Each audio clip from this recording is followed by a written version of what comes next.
Welcome, dear listener, to Vanishing Midwife at Blackthorn Inn, a Miss Marple Murder Mystery. This cozy tale of intrigue and deduction is set in the charming English village of St. Mary Mead during the tranquil days of the 1950s. Join the sharp-witted Miss Jane Marple as she unravels a puzzling disappearance that shakes the community. Brew a cup of tea, settle into your favorite armchair, and let the story unfold.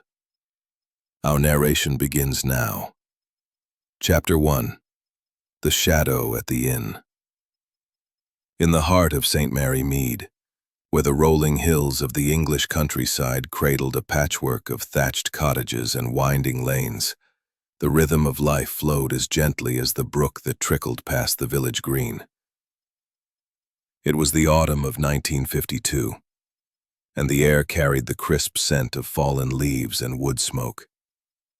The villagers, bound by habit and tradition, moved through their days with an unspoken trust in the quiet order of their world.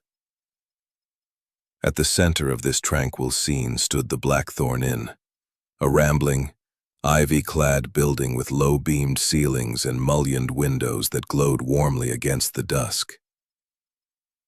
For generations, it had been the beating heart of the village, a place where stories were shared over pints of ale, and secrets sometimes slipped through the cracks of casual conversation. Miss Jane Marple, an elderly spinster with a mind as sharp as her knitting needles, lived in a neat cottage on the high street, its garden a riot of late-blooming roses.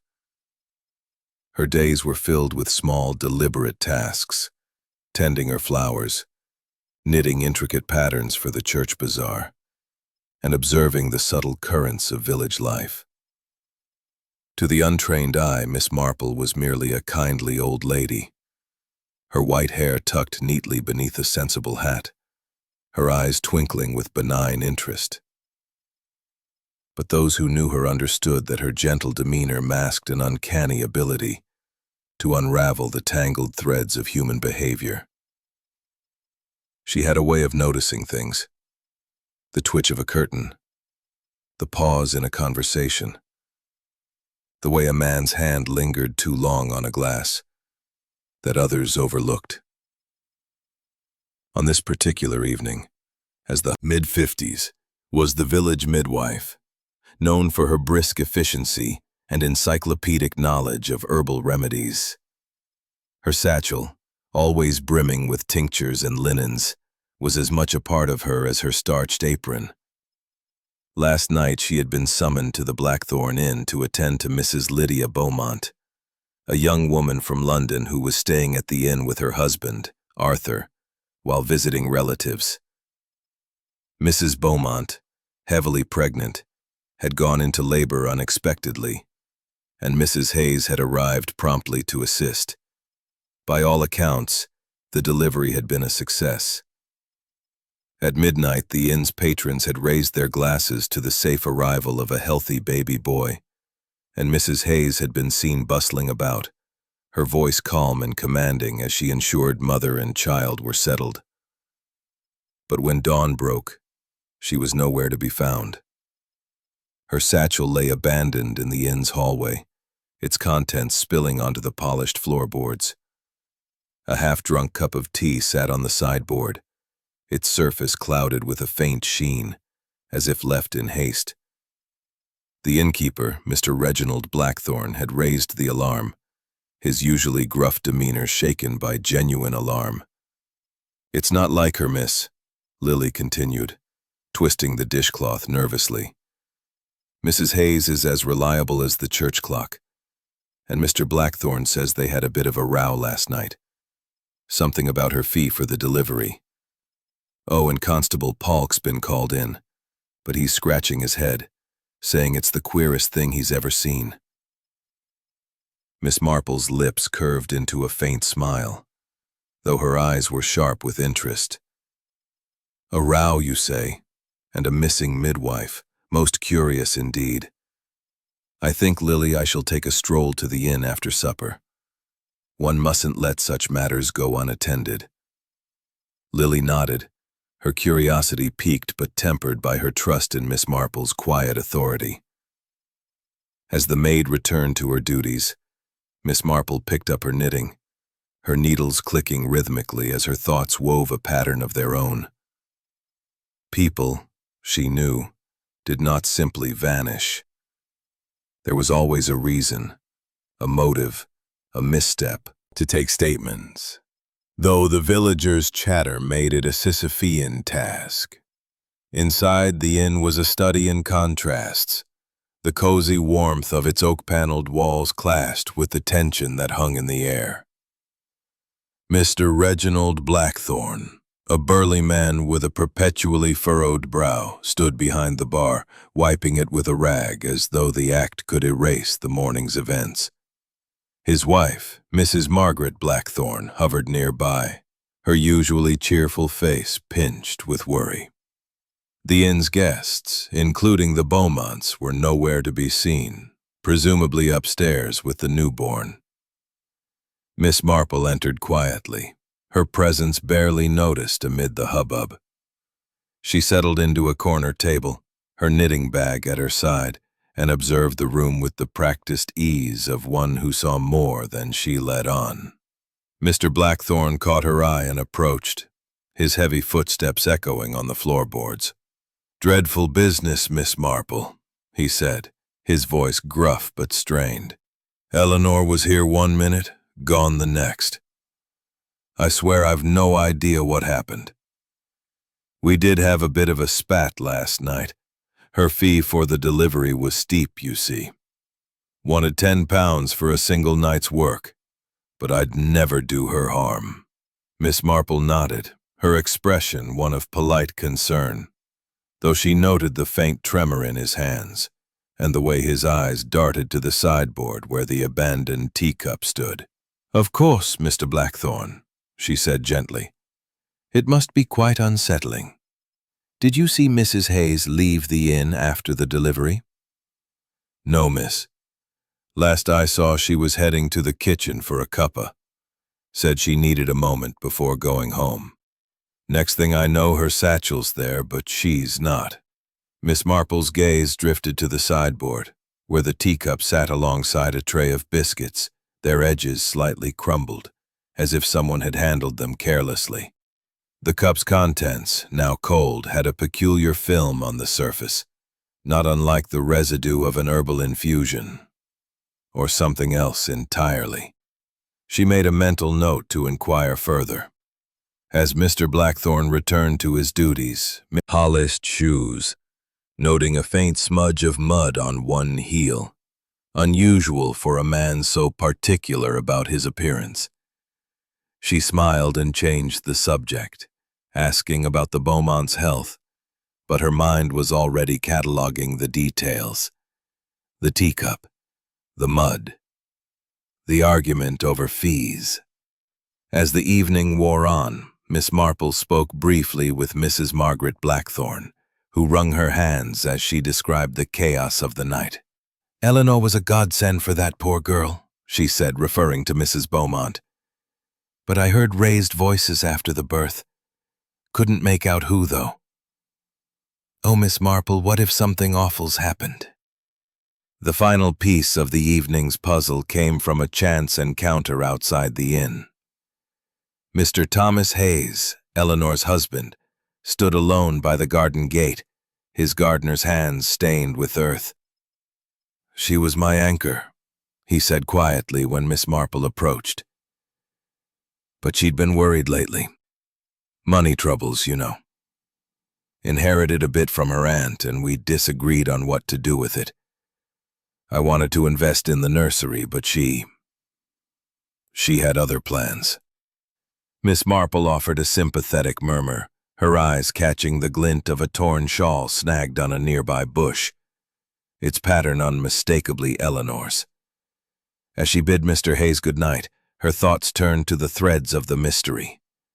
A missing midwife, a heated argument, a cup of tea left unfinished, and a village full of secrets waiting to be unraveled. Back at her cottage, Miss Marple sat by her fire, her knitting needles moving steadily as she reflected. "People don't vanish without reason," she murmured to herself.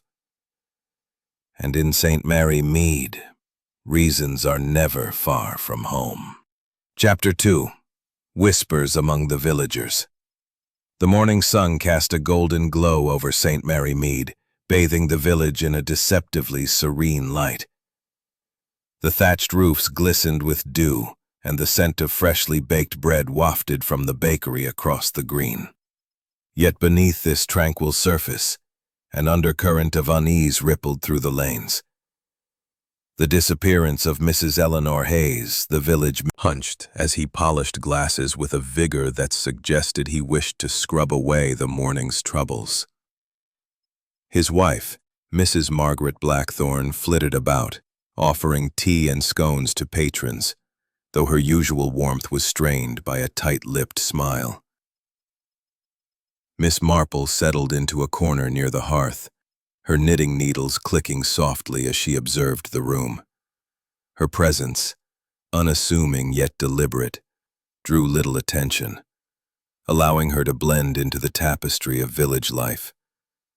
She noted the small details, the faint stain on the bar counter where Mr. Blackthorn's rag lingered too long, the way Mrs. Blackthorn's hands trembled as she poured tea, and the hurried whispers of a group of women by the window, their eyes darting toward the staircase leading to the guest rooms. Mr. Blackthorn caught sight of Miss Marple and approached, his heavy footsteps muffled by the worn rug. "Morning, Miss Marple," he said, his voice gruff but tinged with unease. "You've heard about Eleanor, I reckon. It's a right mess. 1 minute she's here, delivering that Beaumont baby. The next, poof, gone. We had words last night, I'll admit, over her fee. £10 for a night's work. Daylight robbery, I told her. But I swear, I'd no hand in her going missing." Miss Marple tilted her head, her expression one of gentle concern. "Most distressing, Mr. Blackthorn. You say you argued? Was it a heated exchange?" He shifted uncomfortably, his eyes flicking to the sideboard where the abandoned teacup still sat, its contents now congealed. "Well, heated's a strong word. Just a bit of back and forth. She was stubborn, Eleanor was. Said she deserved every penny for her skill. I saw her head to the kitchen after, for a cuppa. That's the last I know." Miss Marple nodded, her gaze lingering on the sideboard. The teacup, with its faint, oily film, seemed out of place among the polished surfaces of the inn. She made a mental note to examine it later, perhaps when the room was less crowded. "And no one saw her leave?" Often, her methods were positively medieval compared to proper medical practice. But vanishing, it's absurd. Miss Marple's eyes twinkled with interest. "You saw her last night then, Doctor?" "Briefly," he said, his tone clipped. "I arrived after the delivery to ensure all was well. Eleanor was fussing about with her tinctures as usual. I told her she ought to leave such matters to trained professionals, but she brushed me off. Last I saw, she was heading downstairs, probably to make one of her wretched teas. I left soon after." Miss Marple noted the faint edge in his voice, as well as the mud still clinging to the heel of his otherwise immaculate shoes. "And you heard nothing unusual? No raised voices or odd sounds?" Dr. Simmons frowned, his fingers tapping the edge of the table. "Not that I recall. The inn was noisy, patrons celebrating the baby's arrival. I had no reason to linger." As he excused himself to speak with Constable Polk, Miss Marple's thoughts turned to the Beaumonts, the young couple at the heart of the night's events. She made her way upstairs, her steps slow but purposeful, and knocked gently on the door of their room. Mrs. Lydia Beaumont, pale but composed, sat propped against pillows, her newborn son cradled in her arms. Her husband, Mr. Arthur Beaumont, paced the small room, his face etched with worry. "Miss Marple, how kind of you to visit," Mrs. Beaumont said, her voice soft but strained. "This business with Mrs. Hayes is dreadful. She was so capable last night, so calm. She delivered our son without a hitch. I can't imagine where she's gone." Mr. Beaumont stopped pacing, his hands clenched. "It's unsettling, Miss Marple. Eleanor left this room around midnight, said she needed a moment to rest before heading home. I heard raised voices downstairs later. Couldn't make out who, though. I thought nothing of it at the time." Miss Marple's gaze drifted to the bedside table, where a crumpled letter lay half-hidden beneath a shawl. Clara's fidgeting hands and the way her eyes darted toward the satchel. "You must be very worried, my dear. Did you notice anything unusual before you left?" Clara shook her head. "Nothing, miss. I left around 10, before the baby was born. Eleanor was in high spirits, though. Kept talking about her aunt's inheritance, how it had set her up for life." Back in the common room, Miss Marple overheard a snippet of conversation that added a new thread to the tapestry. Mrs. Dunworthy, the vicar's wife, was speaking in hushed tones to a group of women. "I heard from Mr. Pym at the post office that a stranger was seen near the inn last night," she said. "A tall man in a dark coat, asking odd questions about births in the village. What if he's involved?"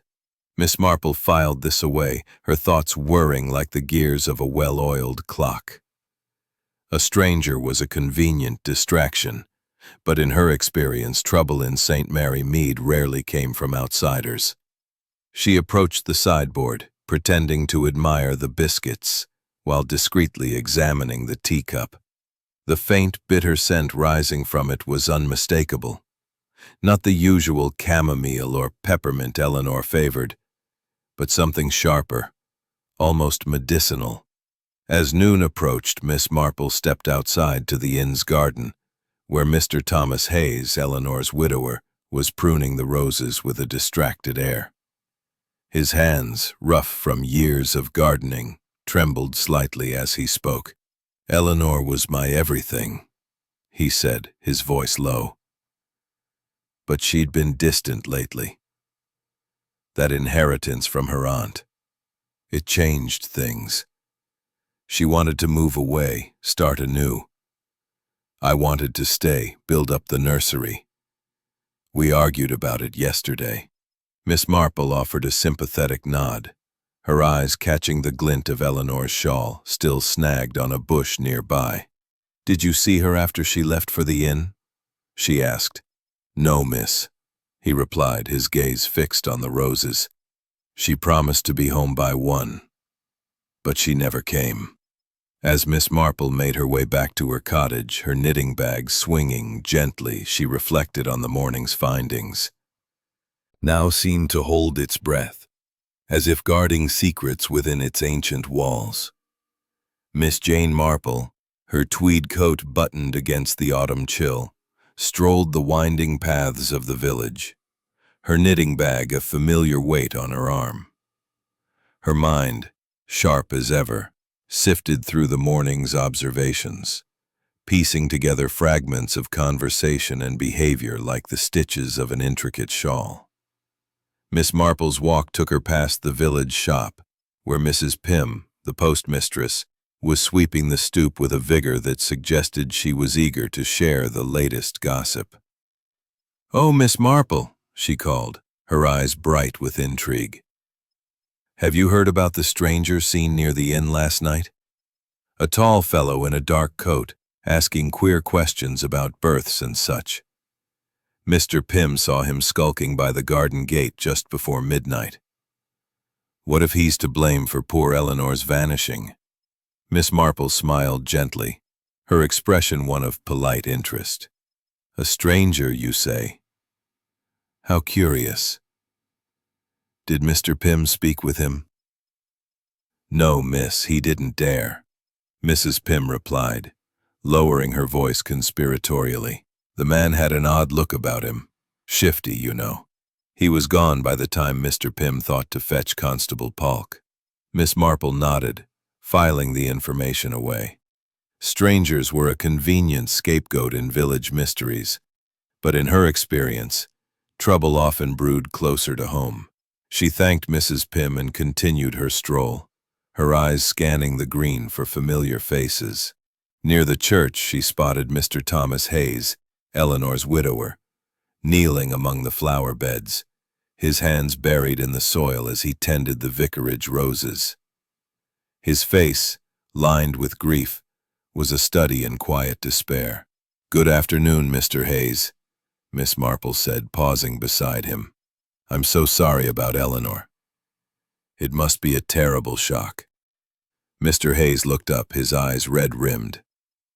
"Thank you, Miss Marple," he said, his voice barely above a whisper. "Eleanor was my anchor, you know. We'd been through so much together. But lately, well, things weren't the same." Garden path. It was a small detail, but one that tugged at her thoughts like a loose thread. She bid Mr. Hayes goodbye and made her way to the vicarage, where a weekly tea was in full swing. The vicarage, with its polished oak floors and chintz curtains, was a hub of village life, and today it hummed with the low murmur of speculation. Inside, Miss Marple found Mrs. Clara Dunworthy, the vicar's wife, presiding over a table laden with scones and a gleaming silver teapot. Among the guests was Miss Clara Finch, Eleanor's young assistant, who sat in a corner, her teacup untouched. Clara's mousy brown hair was tucked behind her ears, and her sharp eyes darted nervously as she twisted a napkin in her hands. Miss Marple settled beside her, her knitting needles clicking softly. "Good afternoon, Clara," she said warmly. "You must be dreadfully worried about Mrs. Hayes." Clara started, her napkin crumpling further. "Oh, Miss Marple, it's awful. Eleanor was, well, she was everything to me. I learned so much from her, but she could be so hard sometimes. Always saying I'd never match her skill, that I wasn't ready to take over. Last night she sent me home early, said she could handle the Beaumont delivery alone. I left around 10, before the baby came." Miss Marple's eyes twinkled with interest. "You admired her greatly, I can see that. Did she seem herself last night?" Clara hesitated, her fingers tightening on the napkin. "She was excited, I think. Kept talking about her aunt's money, how it'd give her freedom. But she was sharp with me, as usual. I didn't think much of it then." Miss Marple nodded, noting the faint flush on Clara's cheeks and the way her eyes flicked toward the door. "And you heard nothing unusual as you left the inn?" "Nothing, miss," Clara said quickly, though her voice wavered. "Just the usual noise. Patrons laughing, glasses clinking. I went straight home." As the tea progressed, Miss Marple listened to the villagers' chatter, her mind cataloging their theories. Some whispered of the stranger. Others suggested Eleanor had at that satchel of Mrs. Hayes's. "It's such a curious thing, her leaving it behind." Mr. Blackthorn frowned but nodded, leading her to the hallway where the satchel lay, its contents spilling across the floorboards. Linen bandages, a small bottle of lavender oil, and a notebook of herbal recipes were scattered about, but Miss Marple's eyes were drawn to what was missing. "Her vial of chamomile tincture," she said softly. "She always carried it. Is it here?" Mr. Blackthorn shook his head. "Haven't seen it, miss. Constable Polk looked through everything, but he didn't mention it. Miss Marple knelt, her fingers brushing the satchel's worn leather. The notebook's pages were dog-eared, and a faint pencil mark caught her eye. A scribbled note about meeting at midnight. It was vague, but it sent a shiver through her. She thanked Mr. Blackthorn and stepped outside, where Constable Polk was examining the garden path. "Afternoon, Miss Marple," the constable said, tipping his hat. "We found Eleanor's shawl out here, snagged on that bush. No sign of her, though. I'm thinking that stranger might have had something to do with it. We're searching the woods now." Miss Marple's gaze lingered on the shawl, its threads frayed as if caught in haste. "A thorough approach, Constable," she said. "But tell me, have you checked the inn's pantry? Mrs. Hayes often took her tea there, I understand." Constable Polk blinked, surprised. "The pantry? No, miss, but I'll have a look." As he hurried off, Miss Marple's thoughts turned to Dr. Simmons. She recalled his muddy shoes, an odd detail for a man so fastidious. Making her way to his surgery, she found him sorting papers, his expression guarded. "Miss Marple, still sleuthing?" he said with a forced smile. "Just a few questions, doctor," she replied. "You mentioned a clash with Mrs. Hayes over her methods. Was there anything else troubling her? A worry, perhaps, about a patient?" Dr. Simmons adjusted his glasses, his fingers tapping the desk. "Not that she shared. She was stubborn, always brewing those potions." Hayes's disappearance was a tear that threatened to unravel it. "People don't vanish without cause," she murmured, her eyes bright with purpose. "And causes, like shadows, are never far from home." Chapter 4. The Tangled Web. The late afternoon light bathed St. Mary Mead in a soft amber glow, softening the edges of the thatched cottages and casting a golden sheen over the village green. Yet the warmth of the autumn sun did little to dispel the chill of unease that had settled over the community. The disappearance of Mrs. Eleanor Hayes, the village midwife, hung like a fog, thickening with each whispered rumor. Miss Jane Marple, her tweed hat tilted against the breeze, walked the familiar lanes with a measured step, her knitting bag a steady companion. Her mind, however, was far from idle, weaving together the threads of the mystery, the abandoned satchel, the bitter-scented teacup, the muddy shoes, and the cryptic note about a midnight meeting. Each clue was a stitch in a pattern that was slowly taking shape, though the design remained elusive. The Blackthorn Inn, with its creaking sign and ivy-draped walls, remained the focal point of the village's speculation. As Miss Marple approached, she noted the thinning crowd of villagers outside, their murmurs quieter now, tinged with a weary acceptance that answers might not come easily. Inside, the common room was less crowded than the previous day, but the air was heavy with tension. Mr. Reginald Blackthorn stood behind the bar, his broad hands gripping a rag as he polished the counter with a distracted air.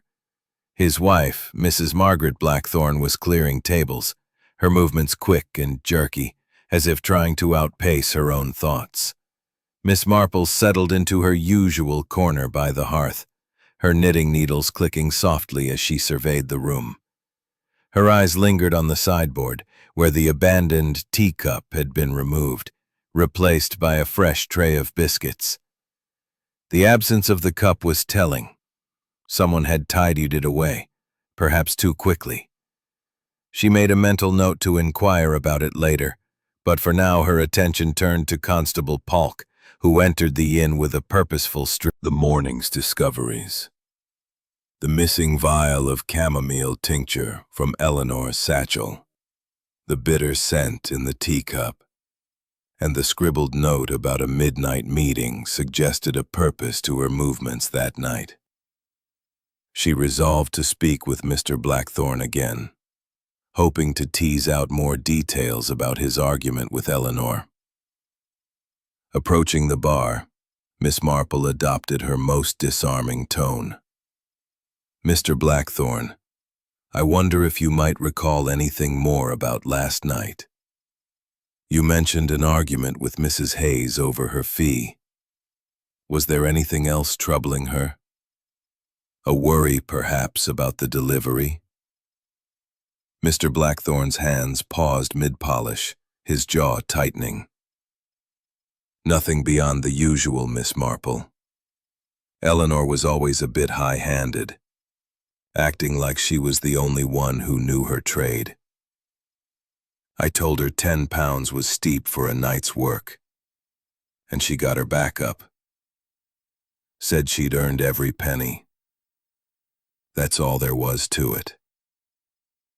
Miss Marple nodded, her eyes noting the faint tremor in his fingers and the way his gaze flicked toward the hallway where the satchel still lay.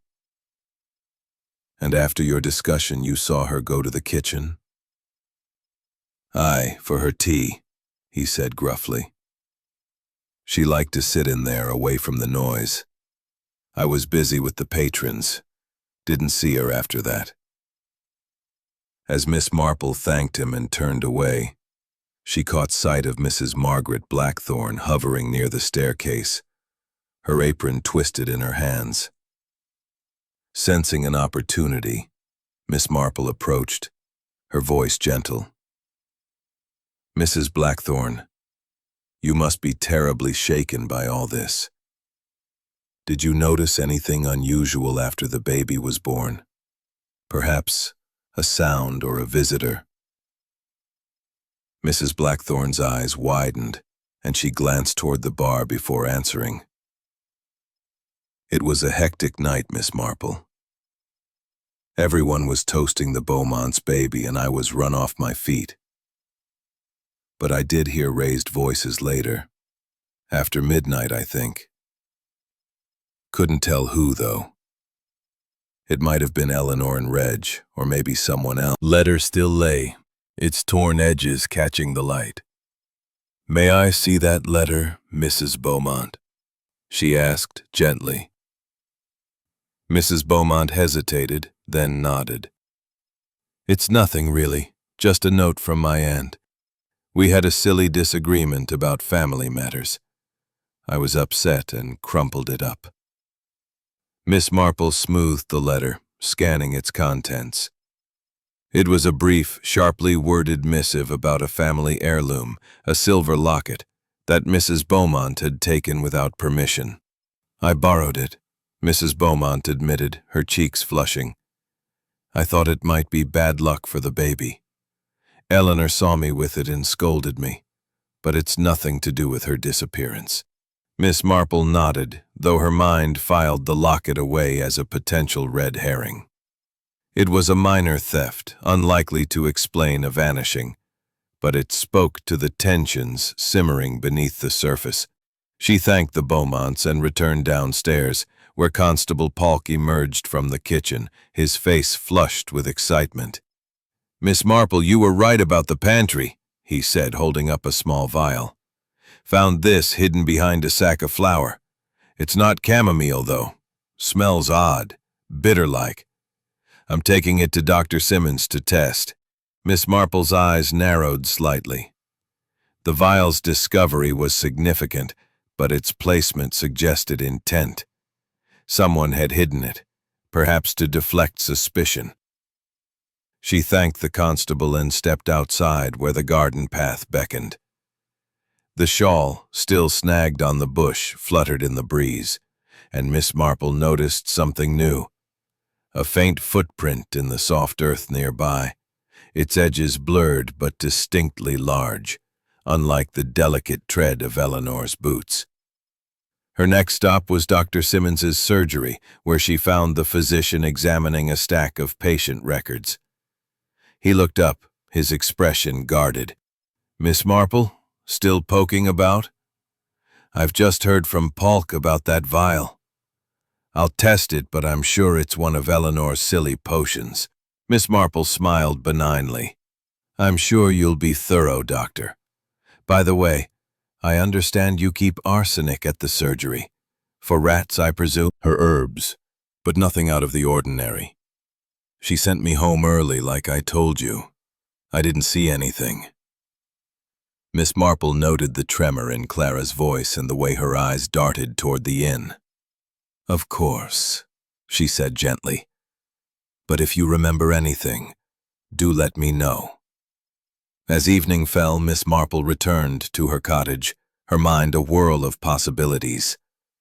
The vial, the footprint, the locket, the raised voices, all were threads in a tangled web.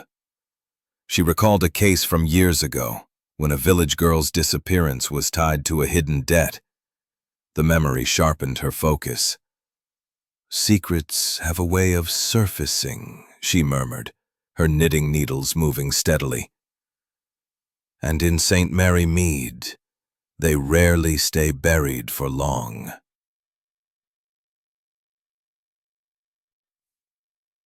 Chapter 5.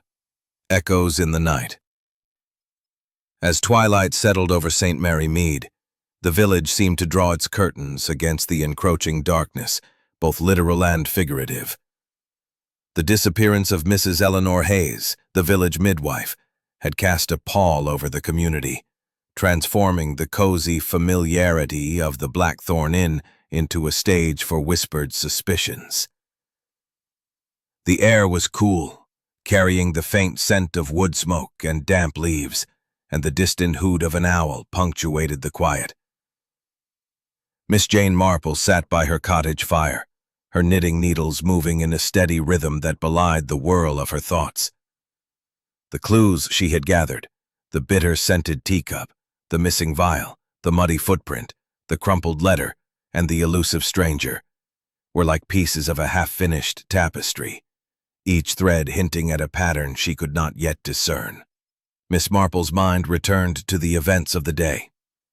The discovery of the vial in the inn's pantry, with its sharp, bitter odor, had deepened the mystery. Constable Paulk's enthusiasm for the stranger seen near the inn was understandable, but, in her experience, often a distraction from the truth that lay closer to home. The raised voices heard after midnight, mentioned by both Mr. Beaumont and Mrs. Blackthorn, suggested a confrontation, perhaps tied to the argument over Eleanor's fee, or something more sinister. The tables, her movements slow and distracted. Miss Marple settled into her familiar corner, her needles clicking softly as she observed the room.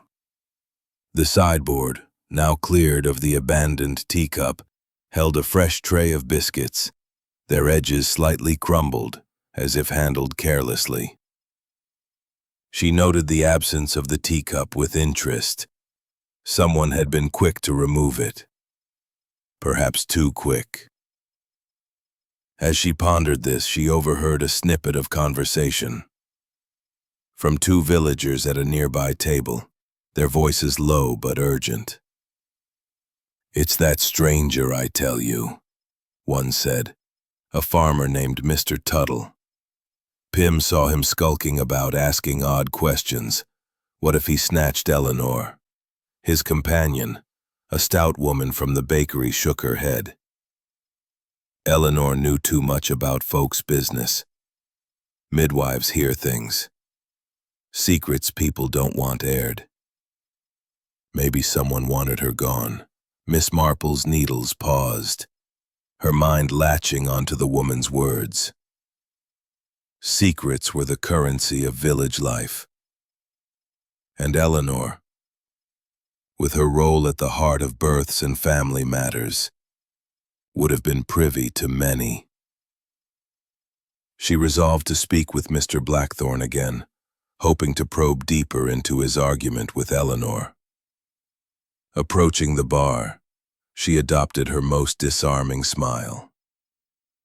"Mr. Blackthorn, I hope I'm not troubling you. I've been thinking about poor Mrs. Hayes. You mentioned your disagreement over her fee. Was there anything else she seemed worried about that night?" Mr. Blackthorn's hand stilled on the rag he was using to polish a glass, his eyes narrowing slightly. Nothing specific, Miss Marple.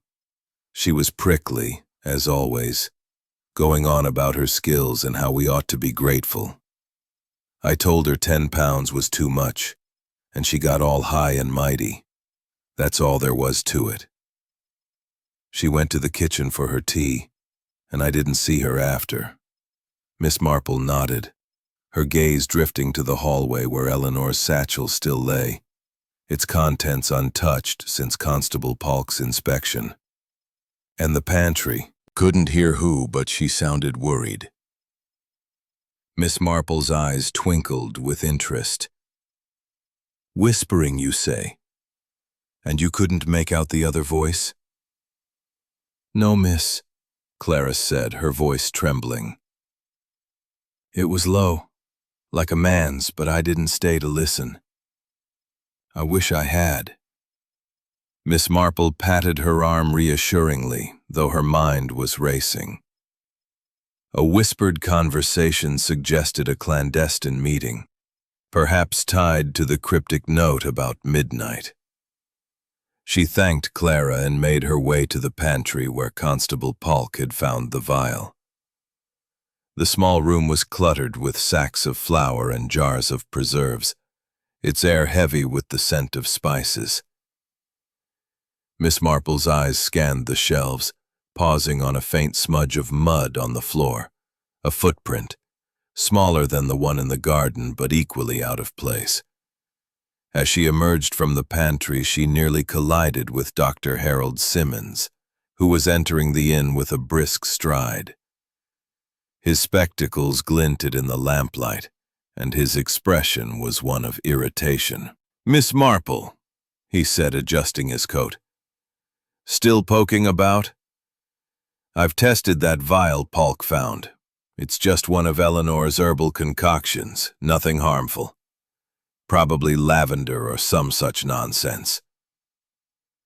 Miss Marple's smile was mild, but her eyes were sharp. "How thorough of you, Doctor. I understand you keep arsenic at your surgery. For rats, I believe." Dr. Simmons's fingers twitched and he pushed his glasses up his nose. "Yes, as I said before, standard practice. Why do you keep asking about it?" "Just a passing thought," Miss Marple said lightly. Mrs. Hayes's teas had a bitter edge, and one must be cautious. As the doctor excused himself, Miss Marple's thoughts turned to the muddy footprint in the pantry. It matched the smudge she had noticed on Dr. Simmons's shoes the previous day, though he had claimed it was from a walk. She resolved to visit the Beaumonts again, hoping to clarify the significance of the crumpled letter and the raised voices they had heard. Upstairs, Mrs. Lydia Beaumont. Sure. It was too muffled.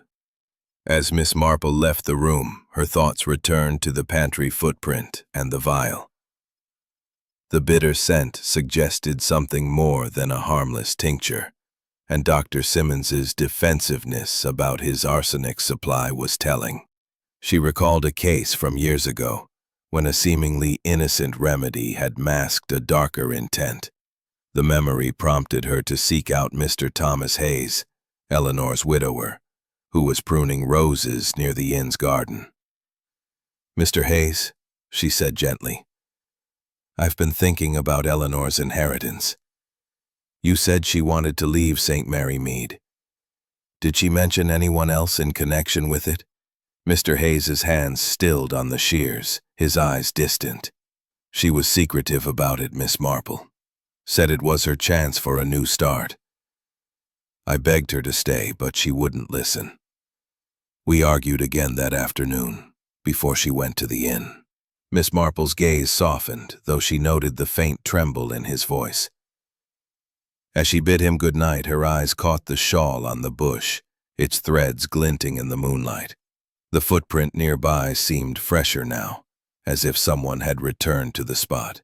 Back at her cottage, Miss Marple sat by her fire, her knitting needles moving steadily. The whispered conversation, the bitter vial, the muddy footprints, and the echoes of an argument formed a complex pattern. "The night holds many secrets," she murmured, her eyes bright with purpose. "And in St. Mary Mead, they whisper loudest in the dark." Chapter 6. False Trails. The dawn broke over St. Mary Mead with a soft, misty light, the village waking to the gentle clatter of milk bottles and the distant crow of a rooster. Yet the serenity of the morning was overshadowed by the unresolved mystery of Mrs. Eleanor Hayes's disappearance.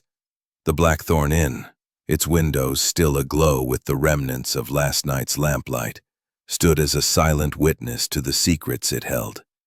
Miss Jane Marple, her mind as sharp as the frost on her cottage windows, rose early, her knitting bag already packed for another day of quiet observation.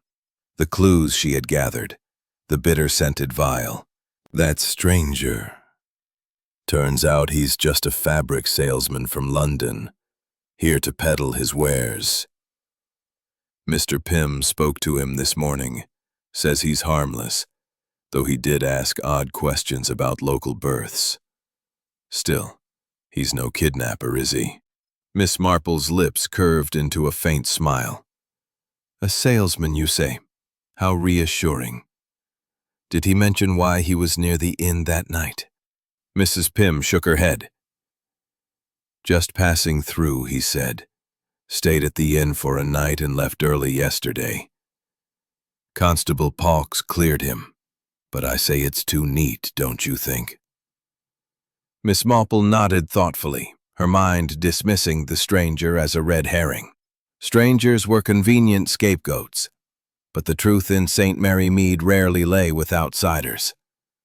She thanked Mrs. Pym and continued her walk, her thoughts turning to the pantry footprint and the vial Constable Pawkes had found. The bitter scent suggested something more sinister than an herbal remedy, and Dr. Simmons's defensiveness about his arsenic supply lingered in her mind. At the Blackthorn Inn, the common room was quiet, the morning's patrons replaced by a few early risers nursing cups of tea. Mr. Reginald Blackthorn stood behind the bar, his face drawn with fatigue, while Mrs. Margaret Blackthorn swept the floor with a distracted air. Miss Marple settled into her corner, her knitting needles clicking softly as she observed the couple. Mr. Blackthorn's hands, she noted, trembled slightly as he poured a pint, and Mrs. Blackthorn's eyes darted toward the hallway where Eleanor's satchel still lay. Approaching the bar, Miss Marple adopted her most genial tone. "Mr. Blackthorn, I've been thinking about that night. You said Mrs. Hayes went to the kitchen for tea. Did you notice anyone else there? Perhaps someone who seemed out of place?" Mr. Blackthorn's rag paused mid-swipe, his brow furrowing. "The kitchen's always busy, Miss Marple. Staff coming and going, guests poking about for a late snack. I didn't see anything odd, but, well, I was preoccupied. That argument with Eleanor, it got under my skin. She wasn't just cross. More? A word, perhaps, or a tone?" Mrs. Blackthorn's hands stilled, her apron twisting in her fingers. "It's hard to say, Miss Marple. The inn was noisy, patrons celebrating the baby's birth. But those voices, they sounded angry, like a proper row. I thought it was Reg and Eleanor, but it could have been anyone. I was too busy to check." Miss Marple's mind latched onto the repetition of raised voices, a thread that tied multiple accounts together. She thanked Mrs. Blackthorn and made her way to the pantry, hoping to examine the footprint more closely. The small room was as cluttered as before, its shelves lined with jars and sacks. The muddy smudge on the floor was still visible, though fainter now, as if someone had tried to clean it. Miss Marple knelt, her fingers brushing the floorboards. The footprint was small, too small for Dr. Simmons's boots, suggesting another visitor to the pantry that night. Her next stop was the vicarage, where Miss Clara Finch was helping Mrs. Dunworthy prepare for the evening's knitting circle. Clara's sharp eyes widened at Miss Marple's approach, and her hands fidgeted with a skein of wool. "Miss Marple," she said, her voice trembling. "Any news about Eleanor?" "Not yet, my dear," Miss Marple replied, her tone soothing. "But I've been thinking about what you overheard, that whispered conversation in the hallway. Can you recall anything more? A phrase, perhaps, or the direction it came from?" Clara's cheeks paled and she twisted the wool tightly. "It was so faint, miss. I was leaving the inn and I heard Eleanor whispering near the kitchen door. It sounded like she was arguing, but quietly, like she didn't want anyone to hear. I couldn't make out the other voice, maybe a man's, maybe not. I was in a hurry to get home." Miss Marple nodded, noting the nervousness in Clara's demeanor. "And Eleanor's mood, did she seem frightened?" "Not frightened exactly," Clara said, hesitating. "More determined, like she was making a point. She'd been talking about her inheritance all day, how it'd change everything. I thought she was just dreaming aloud." As Miss Marple, With my aunt. I gave it back yesterday and she's forgiven me. Miss Marple's gaze lingered on the bedside table, now clear of the letter. "And the voices you heard. Any new recollections?" Mr. Beaumont frowned. "They were muffled, but definitely angry. I thought it was Reg, but it could have been someone else. It was late and I was half asleep." As Miss Marple descended the stair, she encountered Constable Polk, who was clutching a report from Dr. Simmons. "The vial's just an herbal mix," he said, though his tone was uncertain. "No poison according to the doctor, but I'm still suspicious of that stranger, even if he's a salesman." Miss Marple smiled faintly. "A thorough investigation is wise, Constable. Have you checked Mr. Blackthorn's ledgers? Mrs. Hayes may have seen something amiss." Polk's eyes widened. "His ledgers? I hadn't thought of that. I'll have a look." As evening fell, Miss Marple visited Mr. Thomas Hayes, who was tending his roses near the inn. His face was drawn, his hands trembling as he clipped a wilted bloom. "Mr. Hayes," she said gently, "Eleanor's inheritance. Did she mention anyone else involved in her plans?" He shook his head, his voice low. "She was secretive, Miss Marple. Said it was her chance to start over, maybe in London. I begged her to stay, but she was set on leaving. We argued that afternoon, worse than usual." Miss Marple's eyes softened, though she noted the faint smudge of mud on his boots, similar to the pantry footprint. As she returned to her cottage, her mind buzzed with possibilities. The stranger's innocence, Mr. Blackthorn's ledgers, the pantry footprint, and Clara's whispered conversation were all false trails, or were they? She recalled a case from years ago when a seemingly irrelevant detail had cracked a mystery wide open. "The truth lies in the tangles," she murmured, her knitting needles moving steadily. "And in St. Mary Mead, tangles always unravel."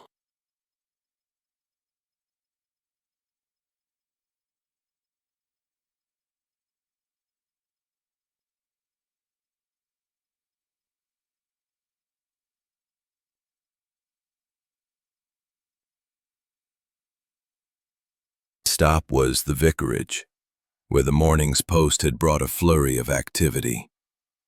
Mrs. Clara Dunworthy, the vicar's wife, was sorting letters, her face alight with the gossip that had become the village's lifeblood. "Miss Marple!" she exclaimed, waving her over. "Constable Polk's been digging into that stranger's story, and it's as we thought. He's just a salesman, cleared of any wrongdoing. But I heard something else. They say Eleanor was poking into Mr. Blackthorn's accounts, hinting at something not quite right. Do you think that's why she's gone? Miss Marple's eyes twinkled with interest. How curious, Mrs. Dunworthy. Did anyone overhear her mention this specifically? Only whispers, Mrs. Dunworthy admitted, lowering her voice. Mrs. Tuttle from the bakery said Eleanor was seen arguing with Reg Blackthorn days before, not just about her fee, but about money he owed someone. Could be nothing, but it's odd, isn't it? Miss Marple nodded, her mind latching on to the mention of Blackthorn's accounts. The innkeeper's defensiveness about his ledgers, coupled with Eleanor's threat, suggested a motive deeper than a dispute over fees. She thanked Mrs. Dunworthy and made her way to the Blackthorn Inn, where the morning's quiet was broken only by the clink of glasses and the murmur of a few early patrons. Inside, Mr. Reginald Blackthorn was behind the bar, his face etched with strain as he polished a glass with unnecessary vigor. Mrs. Margaret Blackthorn was arranging flowers in a vase, her hands trembling slightly. Miss Marple settled into her corner by the hearth, her knitting needles clicking softly as she observed the couple. The sideboard, now pristine, bore no trace of the abandoned teacup, but its absence nagged at her. Someone had been quick to tidy it away, and she suspected it was no accident. Approaching the bar, Miss Marple adopted her most disarming tone. Mr. Blackthorn, I've been thinking about poor Mrs. Hayes. You mentioned she hinted at something amiss with your books. Was there anything specific she said that night? Mr. pausing on a small, folded scrap of paper tucked inside a pocket. It was a receipt for a bottle of arsenic, dated a week prior, purchased from a chemist in a neighboring town. The name on the receipt was not Eleanor's, but Mr. Blackthorn's. Miss Marple's heart quickened, though her expression remained serene. Arsenic was a common rat poison, but its presence in Eleanor's satchel was troubling, especially given the bitter scent of the vial found in the pantry. She slipped the receipt into her pocket and made her way to the pantry, where the muddy footprint still lingered, its edges now blurred by foot traffic. The smudge was smaller than Dr. Simmons's boots, but matched the size of Mr. Blackthorn's heavy work shoes, a detail she filed away for later. Her next stop was Dr. Harold Simmons's surgery, where she found the physician sorting through a stack of medical journals. His spectacles glinted in the morning light, and his expression was one of forced patience. "Miss Marple," he said, adjusting his glasses. "Still chasing shadows? I told Polk that vial was harmless, just one of Eleanor's concoctions. No need to make a fuss." Miss Marple smiled benignly. "Of course, Doctor. But I wonder about your arsenic supply. You mentioned it's for rats, but have you checked it recently? A bottle can go missing, you know." Dr. Simmons's fingers twitched and he pushed his glasses up his nose. "It's secure, Miss Marple. I keep it locked in the cellar. No one's touched it." Miss Marple noted the defensiveness in his tone and the way his eyes avoided hers. "And that night at the inn," she said casually. "You were in the pantry, weren't you? I noticed a footprint there, quite like the mud on your shoes." He stiffened, his voice sharp. "I told you I checked on supplies after the delivery. The pantry's a mess. Mud gets tracked in all the time. You're barking up the wrong tree." Miss Marple thanked him and left, her thoughts turning to Miss Clara Finch. She found the young woman at the vicarage, helping with the church flowers. Clara's sharp eyes widened at Miss Marple's approach, and her hands fidgeted with a rose stem. Speaking with Mr. Thomas Hayes, Eleanor's widower. Mr. Hayes was pruning roses, his hands steady, but his face drawn with grief. Miss Marple approached, her voice gentle. "Mr. Hayes, I've been thinking about Eleanor's plans. You said she wanted to leave St. Mary Mead. Did she ever mention Mr. Blackthorn in connection with her inheritance?" Mr. Hayes's shears paused, his eyes distant. "She did, once. Said he'd been asking about her aunt's money, acting like he had a claim to it through some old family tie. I told her it was nonsense, but she was worried. That's what we argued about that afternoon. She thought he was up to something." Miss Marple's heart quickened. A claim to Eleanor's inheritance suggested a motive far weightier than a dispute over fees. She thanked Mr. Hayes and returned to the inn, where she found Mrs. Blackthorn alone in the common room, wiping down tables. "Mrs. Blackthorn," Miss Marple said, "I heard Eleanor was concerned about your husband's accounts. Did she ever speak to you about it?" Mrs. Blackthorn's hands stilled, her apron twisting in her fingers. "She did, Miss Marple, a few days ago. Said she'd seen something odd in Reg's books when she was looking for tea in the office. I told her to leave it be. Reg is touchy about his ledgers. But she wouldn't let it go." As Miss Marple left the inn, her thoughts were interrupted by Constable Polk, who hurried toward her with a triumphant air. "Miss Marple, I checked those ledgers like you suggested. There's something off. Missing entries. Payments to someone listed only as J.H. It's not much, but it's suspicious." Miss Marple's eyes brightened. "Well done, Constable. And the vial, any further tests?" "Dr. Simmons insists it's harmless," Polk said, though his tone was uncertain. "But I sent it to a chemist in town for a second opinion." Back at her cottage, Miss Marple sat by her fire, her knitting needles moving steadily. The arsenic receipt, the ledgers, the footprint, and Eleanor's concerns about Blackthorn's debts formed a clearer pattern of clues. The arsenic receipt in Eleanor's satchel, the muddy footprint in the pantry, the whispered conversation overheard by Clara, and the discrepancies in Mr. Blackthorn's ledgers. The threads were converging, and Miss Marple sensed that the hidden motive behind Eleanor's vanishing was close to being revealed. Her first stop was the village shop where Mrs. Pym, the postmistress, was sorting parcels with her usual zeal for gossip. "Miss Marple," she called, her eyes bright with intrigue. "Constable Polk's been poking into Mr. Blackthorn's books, and word is there's something amiss. Payments to someone called J.H. that don't add up. And that vial from the pantry? The chemist in town says it's not just herbs. There's a trace of something bitter. Maybe poison. Do you think it's tied to Eleanor?"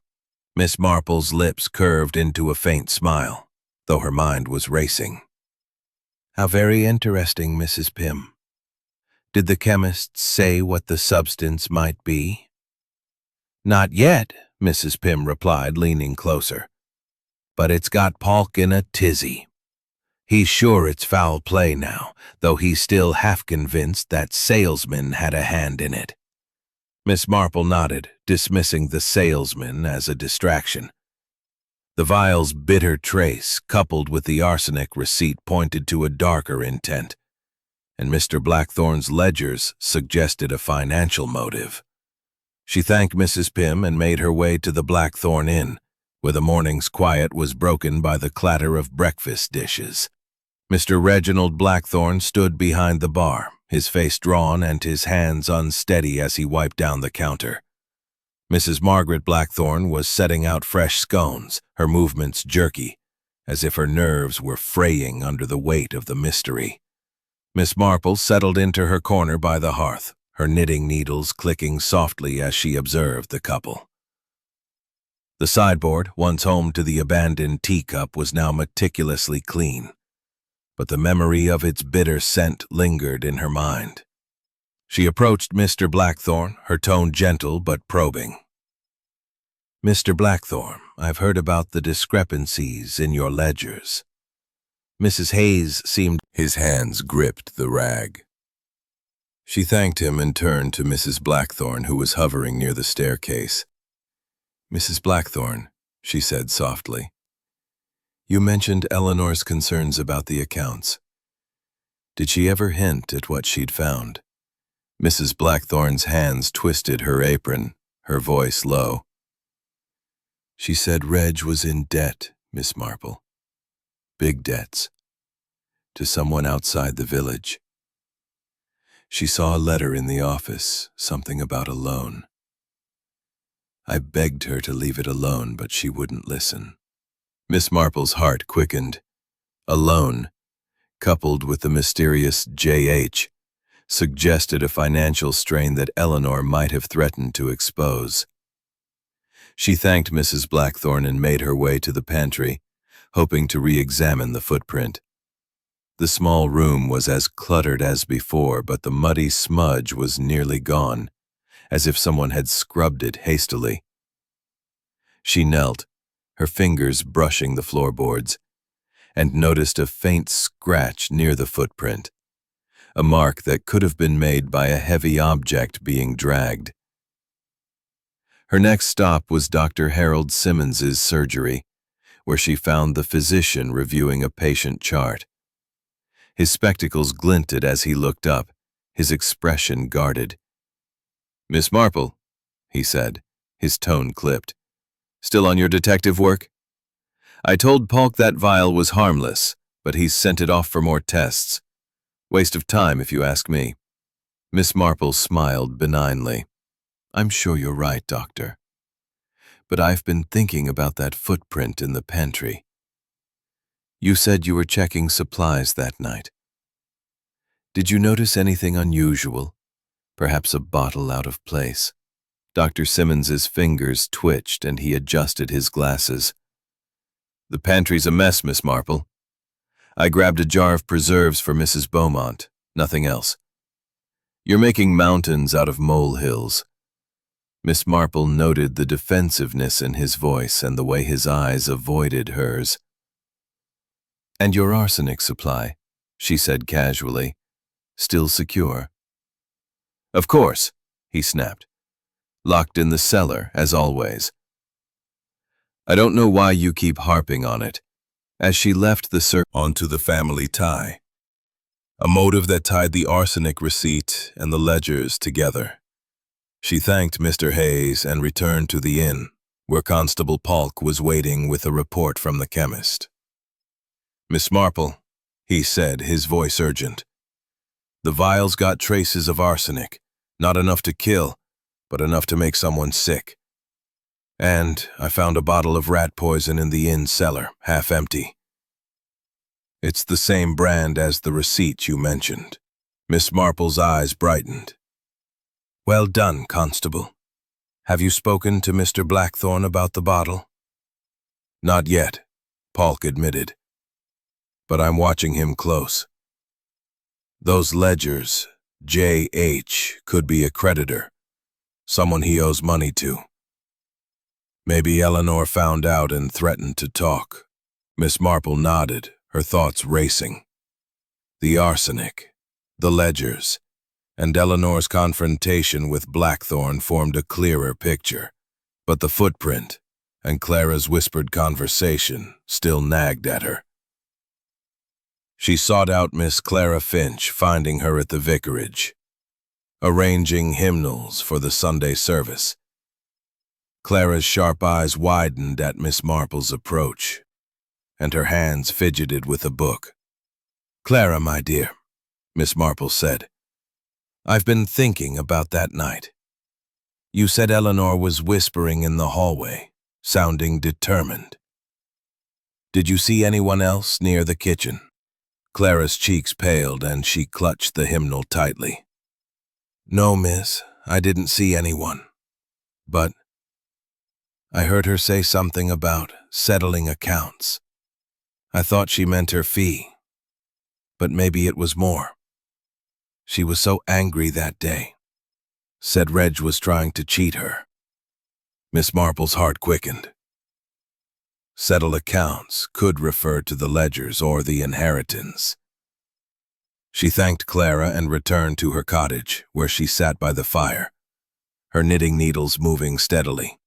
The arsenic receipt, the half-empty bottle, the ledgers, and Eleanor's threat to expose Blackthorn's debts were no longer loose threads, but a tightly woven motive.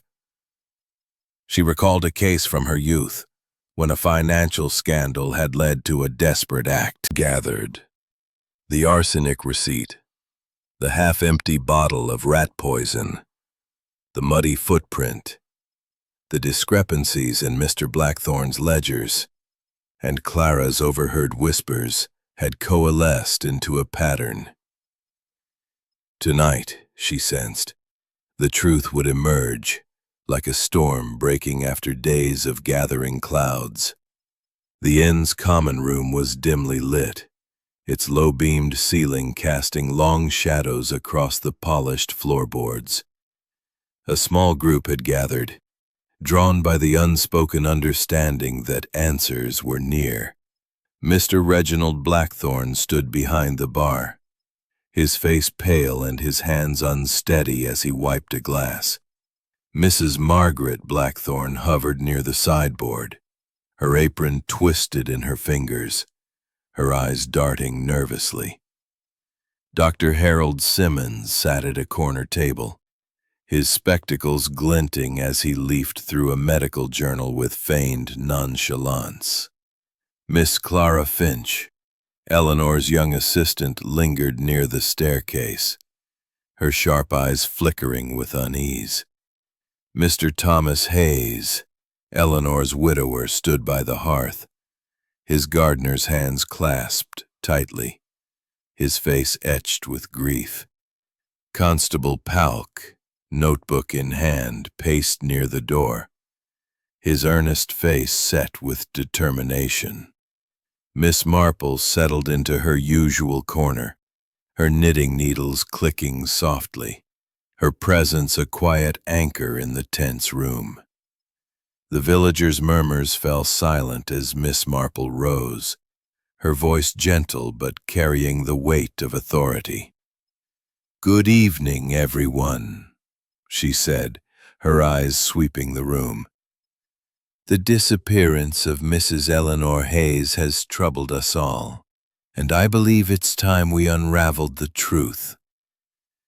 People don't vanish without reason, and in St. Mary Mead, reasons are rarely far from home." A hush fell over the room, every eye fixed on her. Mr. Blackthorn's rags stilled, and Mrs. Blackthorn's hands tightened on her apron. Miss Marple continued, her tone measured. "Mrs. Hayes didn't vanish, I'm afraid. She was murdered, poisoned with arsenic." "Expose you, didn't she? Not just for the fee dispute, but for something far more serious." Mrs. Blackthorn gasped, her hands flying to her mouth. "Reg, tell her it's not true." Miss Marple's gaze softened, but her voice remained steady. Eleanor had recently inherited a sum from her aunt, a fact known to several in the village. Mr. Hayes told us she planned to leave St. Mary Mead, start anew. But you, Mr. Blackthorn, believed you had a claim to that inheritance, a distant family tie through her aunt, perhaps. When Eleanor refused to share it, you saw your chance to clear your debts slipping away. Dr. Simmons stood, his voice sharp. "This is absurd, Miss Marple. You're accusing Reg based on nothing but guesses. And what about my arsenic? You've been harping on that, but it's locked in my cellar." Miss Marple turned to him, her expression calm. "Indeed, Doctor. Your arsenic is secure, but the inn's rat poison was not. And that footprint in the pantry, too small for your boots, but a match for Mr. Blackthorn's work shoes. You were in the pantry that night, Doctor, checking supplies. But someone else was there too, hiding the vial." Clara Finch stepped forward, her voice trembling. "Miss Marple, I swear I didn't do anything. I heard Eleanor whispering, but I didn't see who she was with. Miss Marple's eyes softened. I believe you, Clara. Your resentment toward Eleanor was real. She belittled your skills, refused to let you take over. But you didn't harm her. Your whispered conversation was a clue, not a confession. Eleanor was speaking to Mr. Blackthorn. Settling accounts, as you put it. Mr. Hayes's voice broke the silence, raw with grief. Eleanor wouldn't hurt anyone. She just wanted a new life. If Reg did this, he's a monster. Miss Marple's gaze returned to Mr. Blackthorn, who was now gripping the bar, his knuckles white. The night of the delivery, she said. Eleanor confronted you in the kitchen. You argued, not just about her fee, but about the inheritance and your debts. You slipped arsenic into her. Constable Polk stepped forward, his notebook forgotten. Reginald Blackthorn, you're under arrest for the murder of Eleanor Hayes. The room erupted in murmurs as Polk led Blackthorn away, his wife's sobs echoing in the silence. Dr. Simmons sat heavily, his face pale, while Clara clutched her shawl, tears in her eyes. Mr. Hayes stared into the fire, his grief a tangible weight. Miss Marple returned to her corner, her knitting needles resuming their rhythm, her expression one of quiet sorrow. As the villagers dispersed, Miss Marple lingered, her thoughts turning to the fragility of human nature. The motive, greed, desperation, a false claim to an inheritance, had driven a man to destroy a life. She recalled a similar case from her youth, when a debt had led to betrayal, and tea and tranquility. The morning sun broke gently over St. Mary Mead, its golden rays filtering through the mist that clung to the village's thatched cottages and ancient oaks. The air was crisp, scented with the faint sweetness of late roses and the earthy tang of dew-soaked grass.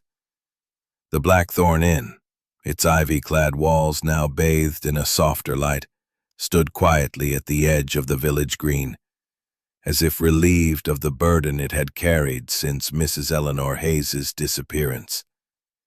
The storm of suspicion and secrets had broken the previous evening, with Mr. Reginald Blackthorn's confession casting a somber clarity over the mystery. Miss Jane Marple, her tweed coat draped over a chair, sat in her cozy cottage parlor, preparing for a morning tea with a few villagers eager to understand the unraveling of the tragedy. Her knitting needles rested beside a steaming teapot, and her mind, ever sharp, retraced the threads that had led to the truth. The parlor was a haven of comfort, its chintz curtains framing windows that overlooked the high street. A fire crackled in the hearth, casting a warm glow over the polished oak table, where a tray of scones, clotted cream, and strawberry jam awaited. Miss Marple's maid, Lily, bustled about, setting out delicate china cups and a silver teapot that gleamed with quiet, fidgeting with a napkin. Miss Marple, we're all so grateful for your clarity last night. But I confess I'm still reeling. How did you know it was Mr. Blackthorn? And poor Eleanor, poisoned in her tea. It's dreadful. Miss Marple's eyes twinkled with quiet understanding as she passed a plate of scones. Human nature, Mrs. Dunworthy, is a curious thing. It follows patterns, you see, and in a village like St. Mary Mead, those patterns are as familiar as the seasons. Let me explain how the pieces came together. She took a sip of tea, her movements deliberate, and began. Eleanor Hayes was a woman of principle, but also one who held secrets, not her own, but those of others. Her role as midwife gave her access to the intimacies of village life, and she was not one to let wrongdoing pass unnoticed. The night of Mrs. Beaumont's delivery, she was called to the Blackthorn Inn, where she performed her duties with her usual skill. But something else happened that night, an argument not just about her fee, as Mr. Blackthorn claimed, but about something far weightier. Clara Finch leaned forward, her voice trembling. "You mean the ledgers? I heard her whispering about settling accounts, but I didn't know what she meant." Miss Marple nodded, her knitting needles lying still as she spoke. "Indeed, Clara. Eleanor had discovered discrepancies in Mr. Blackthorn's ledgers, payments to a mysterious J.H., likely a creditor to whom he owed a significant debt. She confronted him, threatening to expose his financial troubles. But there was more. Eleanor had recently inherited a sum from her aunt, and Mr. Blackthorn believed he had a claim to it through a distant family tie. When she refused to share it, his desperation grew. Mr. Hayes's hands tightened around his teacup, his voice low. "She told me about Reg's claim. I thought it was nonsense, but she was worried. Said she'd deal with it that night."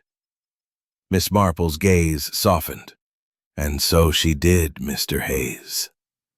In the inn, Mr. Blackthorn's name. A careless oversight on his part." Clara's eyes widened.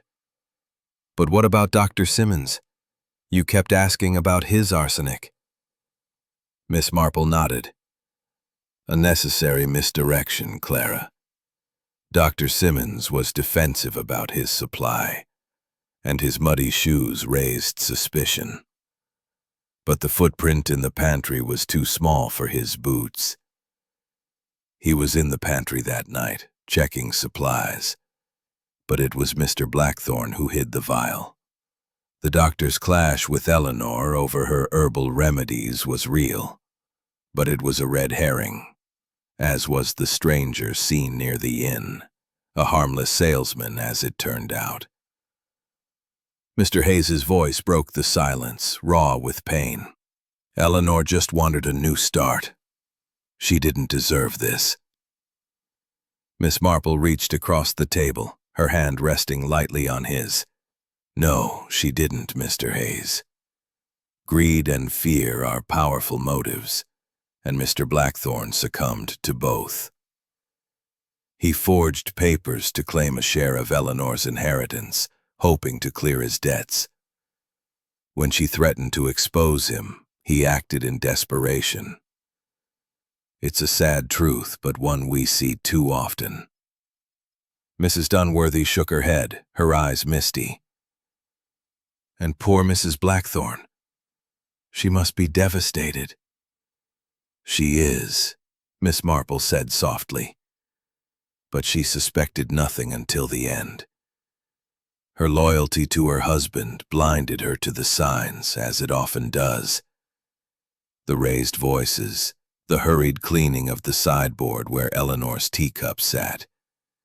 These were clues she overlooked, as we all might in her place."